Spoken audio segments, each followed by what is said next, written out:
മയ്യാക്കി ഹബ്ബാനെ കഴിച്ചോണ്ടിരിക്കുകയായിരുന്നേ. അപ്പണ്ട് ഒരു തെരണ്ടി ഒന്നും പറഞ്ഞ ഓടി വന്നപ്പോ രണ്ടെണ്ണം.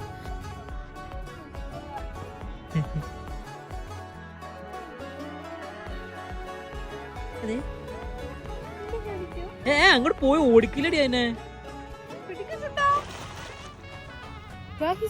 നമ്മുടെ ഹബ്ബാനെ അങ്ങനെ നമ്മൾ കഴിഞ്ഞു. പിന്നെ നമ്മുടെ തിരണ്ടി നമ്മളെ വിട്ടിട്ട് പോയി. So now we are going back.